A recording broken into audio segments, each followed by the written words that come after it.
Welcome to 2016 Presidential Candidate Interviews. Today I'm interviewing Harley Brown. He's running as an independent. Hello, Mr. Brown, and welcome to the interview. How are you doing today? Hey, I'm fine. Thank you for calling me right on time, Lee. No problem. Let's get right to the chase. Why are you running for president? Well, a lot of reasons, but the big one is the fact that I had this conversation with God about 21 years ago, and I asked him to put me back on active duty. I was a company commander a long time ago in the Seabees, the Mud Marines, the Naval Construction Forces, and anyway, things were getting real bad in my life at that time, and I cried out to the Lord and said, hey, how about making me a battalion commander, 1,000 men? And he said to me, he talked to my heart, not to my ears, and he said, no, son, I got a much higher rank for you. And, well, everything's said and done. He said he's going to make me the commander-in-chief. And, I'm not going to question him. But that's why I've been doing it. And also, I love America, and I realize that we need a lot of help in the leadership category. And I got some ideas, and, I do it. And I learned a lot about politics in the last 21 years. I didn't know a damn thing about it when, 21 years ago, but it's like skiing, when I was on a national ski patrol. But the first couple of years I learned how to ski, I spent more time on my derriere than anything else, and you learn from your mistakes. And I could describe my political career as one of those early 50s rocket launches, the thing gets up 10 foot off the pad, and then it falls back with a spectacular explosion while that rocket fuel detonates. And I never did get elected to anything. The closest I came was Ada County Highway Commissioner back in the year 2000. I'm a professional engineer, and I know that's my trade, construction and demolition. And our roads are screwed up, and I got 45% of the popular vote at that time. But some lawyer beat me. He was one of the good old boys. And anyhow, I've run for senator and Congress and mayor and governor, and I can't even remember them. And I usually get like 5% of the vote if I'm doing good. So that's why I'm in the race. All right. Next question. What abilities do you bring to the office of president? Well, I'm a strong natural leader, and I'm not ashamed to say that, okay? And I'm smart, I passed my driving test the 5th time. That's a joke. I'm tough. I grew up on the East Coast in Waterbury, Connecticut, Brass City, USA, with a week or killed and eaten. I know how to get things done. I ran billion-dollar construction projects with a team, of course, and I do not give up. Anybody who stays in politics for 21 years is either mentally defective or, more determined than the coyote on the Roadrunner cartoon. What was the question? I got rambling on there. Sure. What abilities do you bring to the office of president? You said you're a natural leader. Okay. Yeah. Well, I was made the youngest company commander in the Seabees in the whole Atlantic Fleet, maybe even the whole Navy. They recognized my ability and gave me command of a company of hundreds of men when I was only an ensign. That's an 01, like a second lieutenant in the Army, and that command position goes to a senior lieutenant in the Navy. That'd be like a captain in the Army or the Marines. And, I can lead men. They're no problem. With women, I don't know. They're a mystery to me. And, you gotta be gentle with them, and you can't, hammer them like you can the men, and they cry. And, but if they give them the right job, and you don't have to really rely on them to come through in a real tough situation like combat, I guess there's I could do an adequate job in commanding females. All right. So that,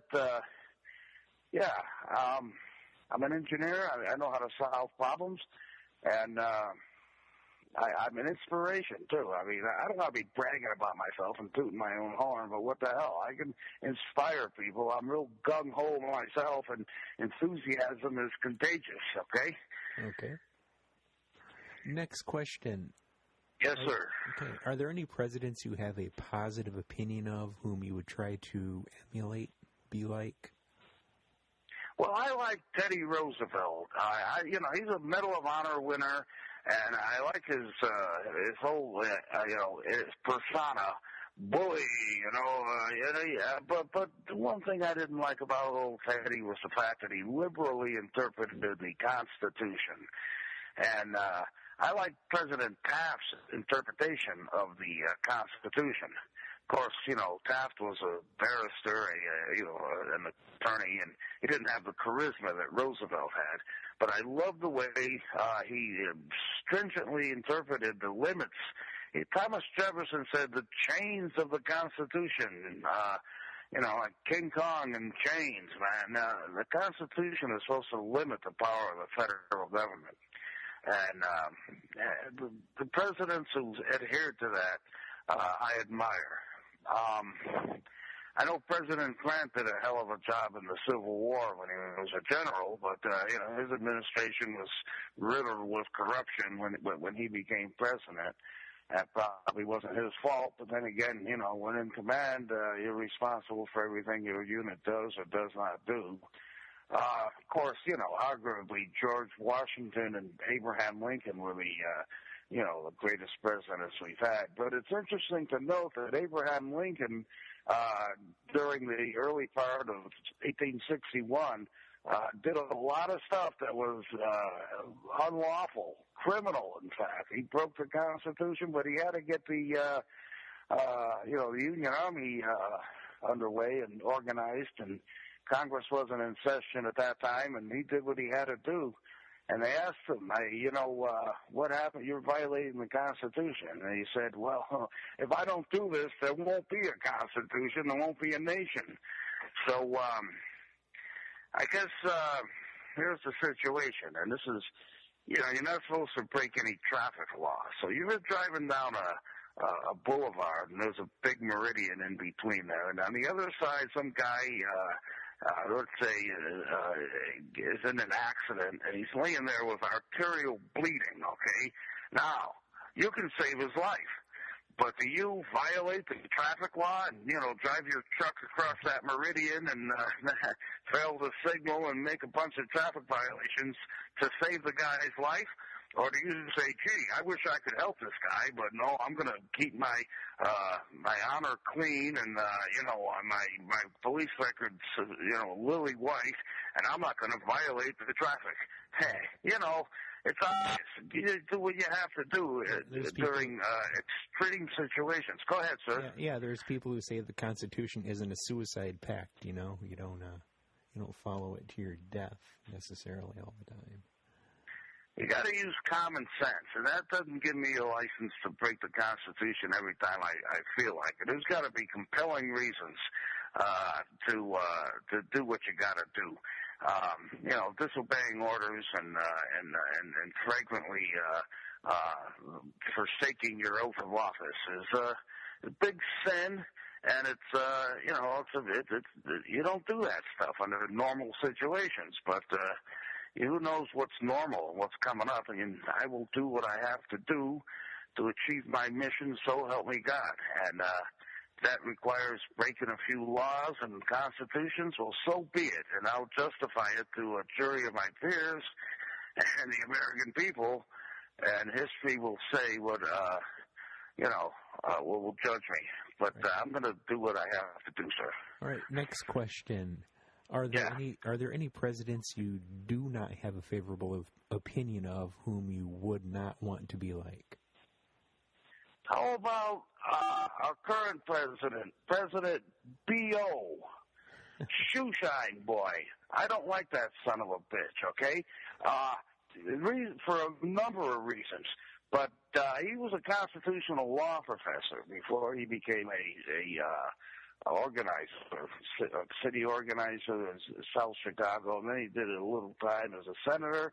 And it is amazing. It is absolutely amazing that he became president of the United States out of all the leaders in this country. And he did it twice. I mean, I realize his campaign people were taking people out of mental hospitals and driving them by bus and briefing them on the way how to vote. I mean, they did a lot of, but it worked. You know, the end, I don't want to sound like, who was it, Voltaire? The end justifies the means, but he did it. I got to give him credit for that. But ruling by executive order when the situation is not a national emergency, you know, where the hell does it say in the Constitution that the U.S. government is supposed to provide health care for all of its citizens? I'm a strict interpreter of that Constitution. And the government was made by the states, several states, and we the people, with limited enumerated powers. And most of them are in Section Article 8, Section 1. Belay that. Article 1, Section 8. Okay, about 20 things.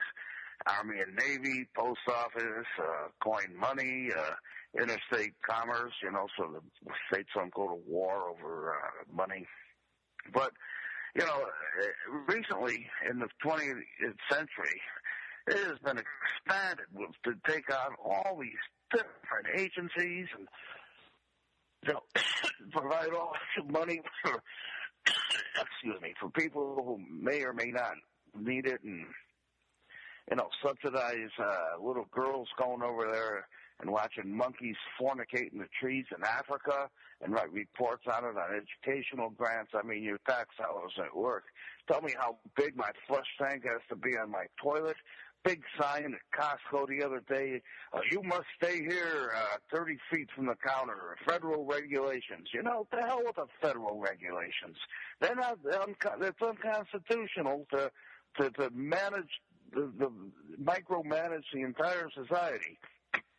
You go down to the law library, and there's all these big blue books, rows and rows of them on shelves, you know, the codified federal regulations. And typically, for every law that's passed, whether it's constitutional or not, there's implementing regulations written by bureaucrats with the same power of law. Sort of like this in a municipality level. Let's say the city council says, the chief of police will determine the speed limit in all of our city incorporated limits, okay? So the chief goes out there one day with his, sergeant, and he says, all right, we'll make this 35 miles an hour, and this stretch here 20, and this stretch here, we'll do 30 miles an hour from here to here, okay? And they put up the signs, and those signs have the same power of law. It was just arbitrarily dictated by some unelected bureaucrat, but yet if you speed, you're going to get busted and have to pay a fine as if that law was passed by elected officials, okay? That's an example of rule by bureaucrats. Okay, you're I'm sorry, go ahead. Okay, yeah, you're kind of walking into the next question. Are there any functions of government you would like to decrease or abolish?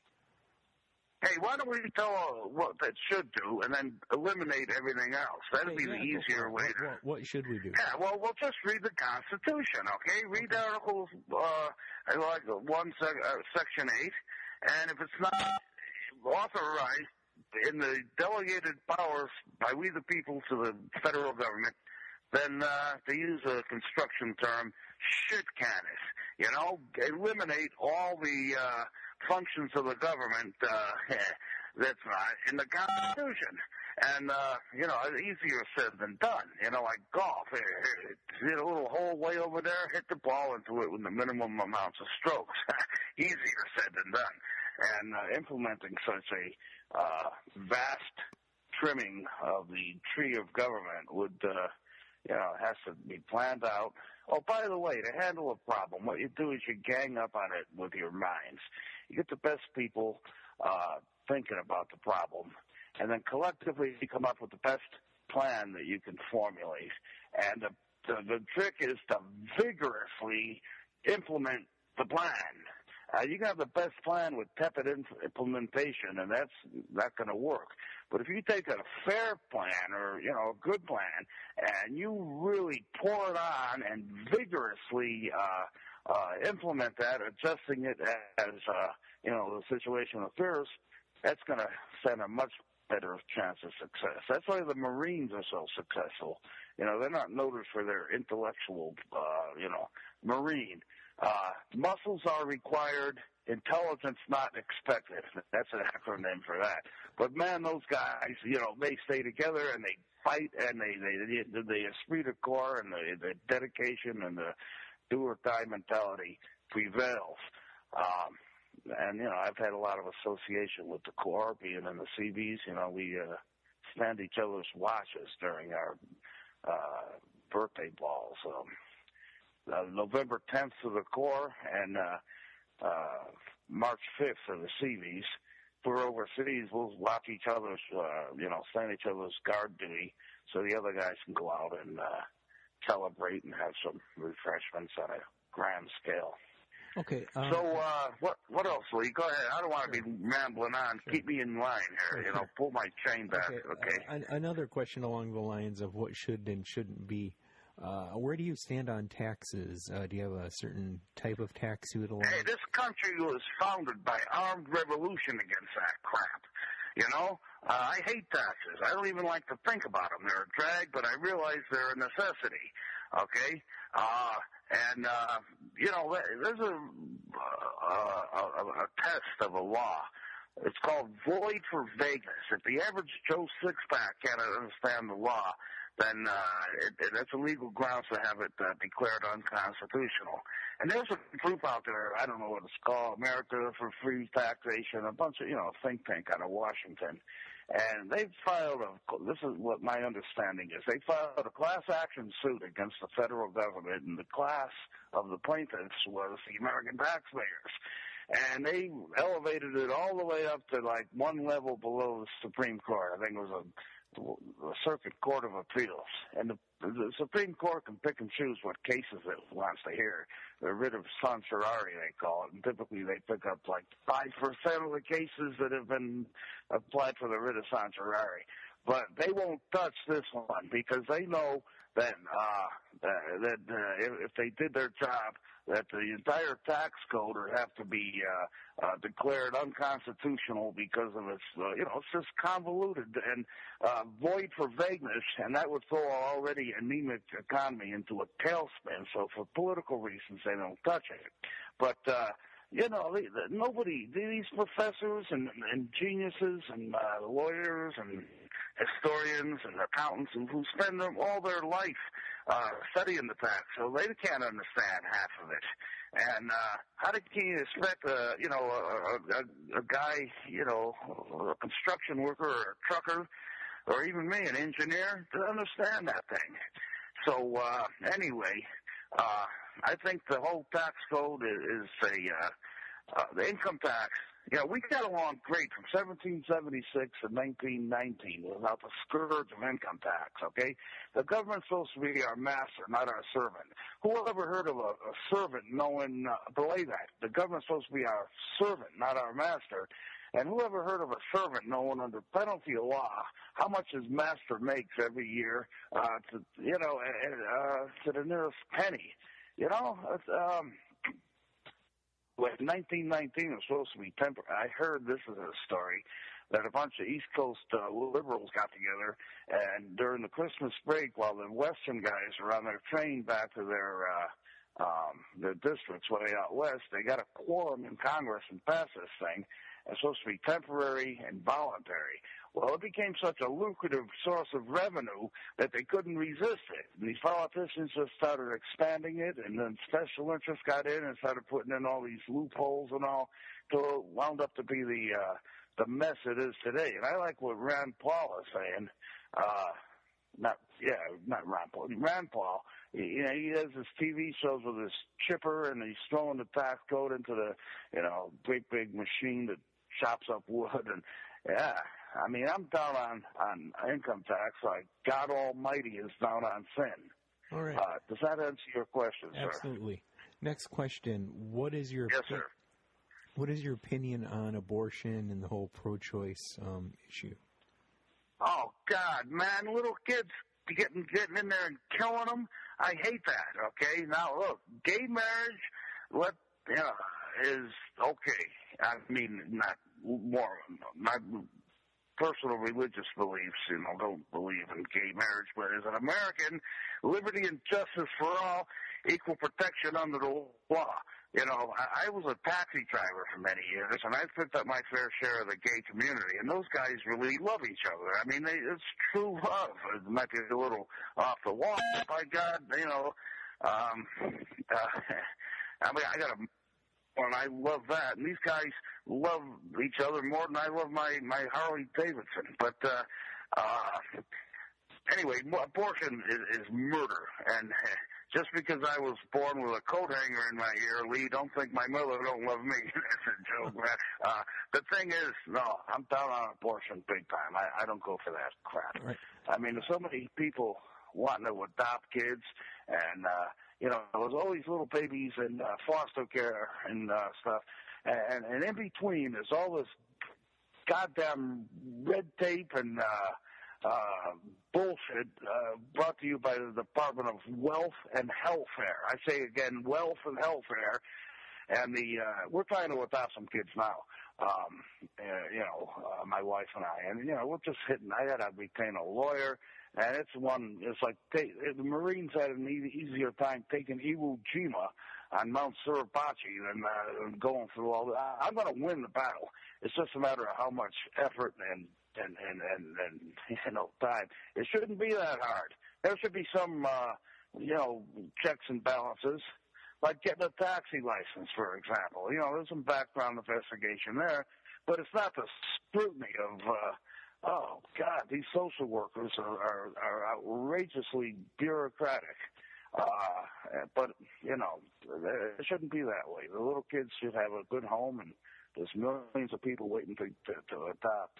But, yeah, abortion is murder. I'll say again, murder, and you don't go in there and kill little babies. And a guy who calls himself a doctor to do that, he ought to be applauded himself. They're supposed to save life. What about the Hippocratic Oath?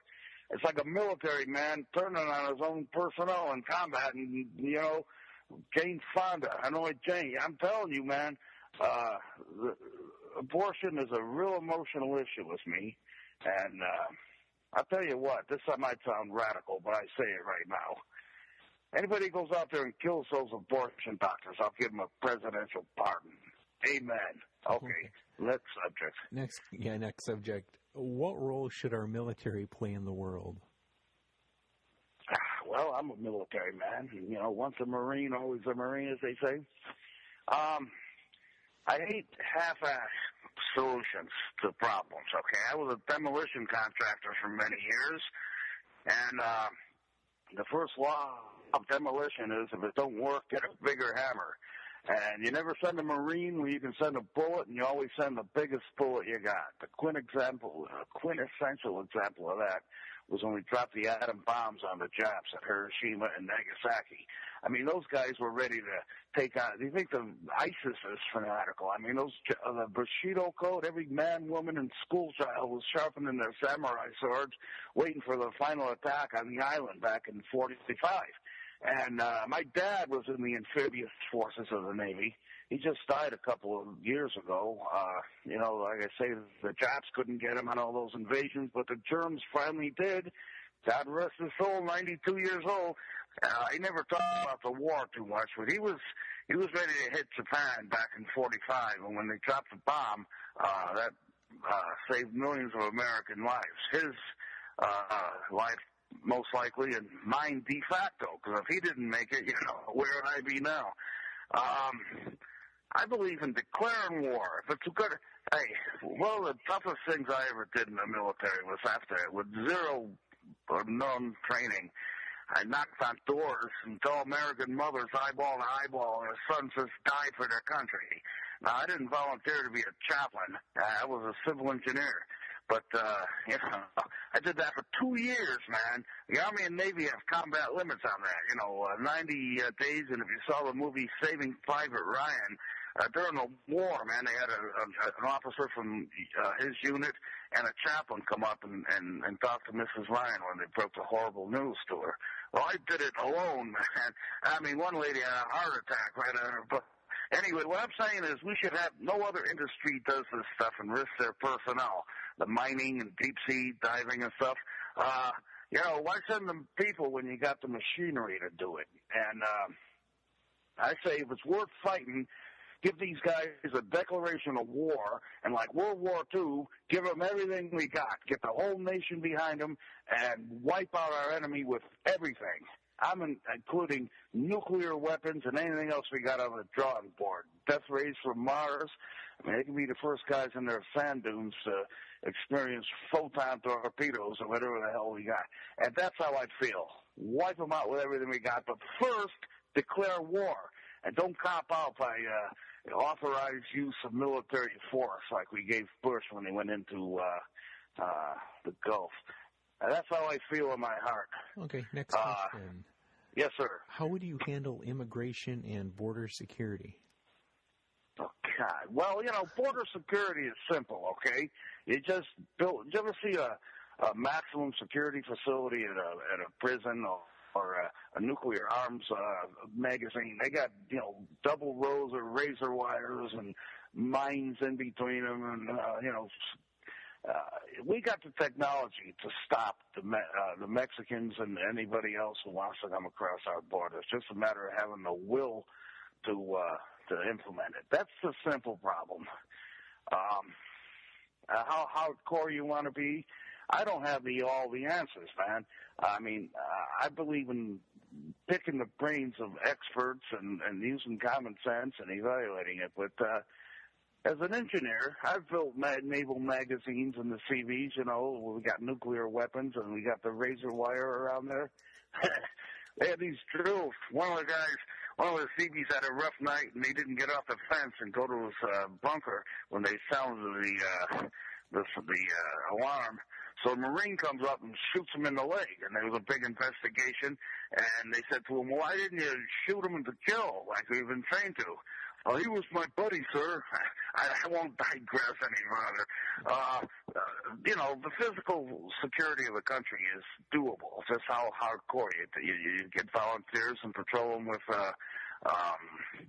attack helicopters and give the men orders to shoot to kill. I don't know. I don't know how tough you want to get on this, but it's within our capability militarily to secure that border. Now, what do you do about the 11 to 20 million illegal aliens here with kids, and they were born in the United States and are technically American citizen by the Fourth Amendment? The Mexicans, I admire their family values. I mean, those people are tight families. Familia. And breaking up their families is not my idea of a humane approach to jettison these invaders. And if I tell you another thing, if I was down there in a place as screwed up as Mexico, I'd come over to the United States too and bring my family. Who the hell wants to be down there with all those drug cartels and corrupt police and I've been in Juarez and Tijuana. That's just a border towns. They're pretty screwed up places. I don't have the answer to what to do about all the Mexicans that are here. I don't believe in amnesty. They are technically villains for invading our country unauthorized. But what do you do about their kids, man? They're American citizens, and I don't like to break up families. I got a big heart, I guess. But leave that to... If you want to blow something up or build something under adverse conditions, I'm the man to see. But solving that Mexican problem of the existing people in the country is beyond even my tremendous neurons. All right, we can go on to the next question. Help. Yes, sir. Go ahead. How do you perceive the issues of race and discrimination in our country? Okay, well, I'm not totally racist. I'm not even a little bit. I might be a little bit racist, and everybody is. It's people, birds of a feather flock together.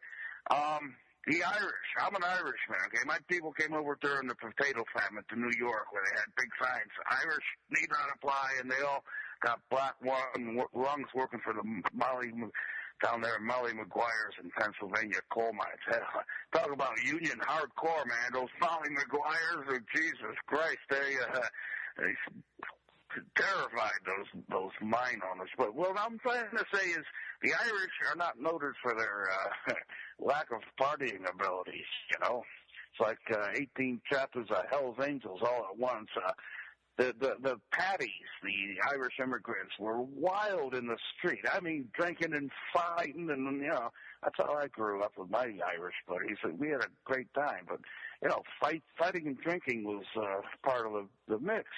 And they couldn't handle it. The New York Police Department in the 1800s could not handle the Irish. Okay, that's why they got the word paddy wagon. They had these big horse-drawn carts like the Budweiser Clydesdales, you know, the big cart, and they threw the drunk paddies into the back of that and hauled them off to jail on Saturday night. But they saw the idea. They hired Irish cops. Big Irishmen to handle the cop. Now, they didn't want to give these Irish immigrants good civil service job like police officer, but that was the only solution they could come up with. Like it said in the ski, you know, it takes a Rozzy to catch a Rozzy back in the 70s, Rosinol. It takes an Irishman to handle an Irishman. And even then, you know, it's tough. But